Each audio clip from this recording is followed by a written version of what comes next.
পাহাড় ঘেঁষে এঁকে বেঁকে চলে গেছে পথ।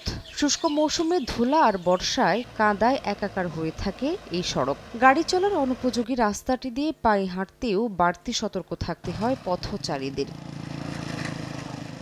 রাঙ্গামাটি সদরের সঙ্গে লংগদু ও বাঘাইছড়ি উপজেলার যোগাযোগ সহজ করতে ৫ বছর আগে নানিয়ারচরে চেঙ্গি নদীর উপর শত কোটি টাকা ব্যয়ে সেতু নির্মাণ করা হয়। কিন্তু নানিয়ারচর টি&টি এলাকা থেকে লংগদু সদর পর্যন্ত প্রায় ২৪ কিলোমিটার সড়ক নির্মাণ না হওয়ায় কোনো কাজেই আসছে না সেতুটি। বাধ্য হয়ে লংগদু ও বাঘাইছড়ি উপজেলার কয়েক লাখ বাসিন্দাকে রাঙ্গামাটি সদরে আসতে ঘুরতে হয় খাগড়াছড়ির ১৪০ কিলোমিটার পথ। বাড়তি রাস্তার কারণে বাড়ে পণ্য পরিবহনের খরচ। সবচেয়ে বেশি ভোগান্তিতে পড়েন রোগী ও স্বজনরা। এই রাস্তা দিয়ে কোনো মালামাল বহন করতে পারে না।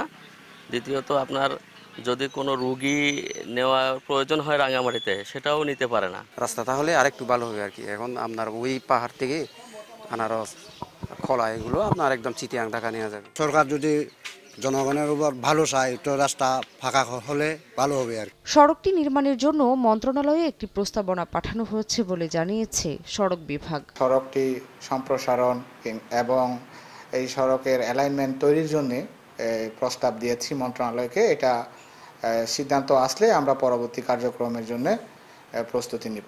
সবশেষ জনশুমারির তথ্য মতে লংগদু ও বাঘাইছড়ি উপজেলায় প্রায় ৩ লাখ মানুষের বসবাস। সময় সংবাদ, রাঙ্গামাটি।